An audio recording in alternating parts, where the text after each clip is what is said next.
Have you ever thought about how someone becomes president of the United States? You probably know that the American people get to decide who will become the next president by voting in an election held in early November. But have you ever wondered how voters know who they can vote for? The process of becoming president begins months before the actual election.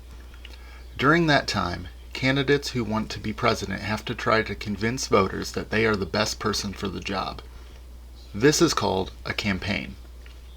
And there are several ways that candidates try to deliver their message to voters in a campaign. In the 1800s, political parties made campaign medals for their supporters to wear. This one is from the 1892 re-election campaign of Benjamin Harrison. It says Harrison, Reed, and Protection. Reed was Harrison's vice presidential candidate. The idea of protection, or taxing items the U.S. bought from other countries, was one of the most important issues on voters' minds in the 1890s. Parties also made campaign ribbons to support their candidate. Here is one with a picture of Benjamin Harrison that calls him the people's choice. Some political campaign pieces were a little more subtle. This is a cufflink, something a man would wear on the wrist of his dress shirt that reads Cleveland and Hendricks from the 1884 presidential election. Sometimes people made their own campaign pieces. Here, someone glued together two small pieces of glass with the images of Benjamin Harrison and his running mate inside. In the late 1800s, people followed politics the same way we follow sports today. Campaign items not only showed support for a candidate, but they were also popular collector's items.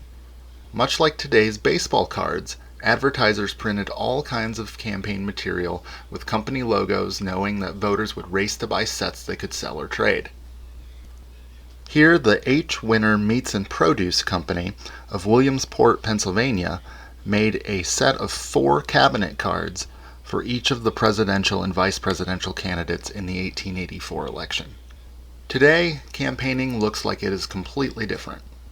Candidates might hold large rallies in sports stadiums, they might run ads that air on TV or promote posts to voters to see on social media. You may even see the people in your neighborhood putting plastic signs in their front yards showing which candidate they support. But at its core, campaigning is still about getting the candidate's message to as many voters as possible so that they might become the next president of the United States.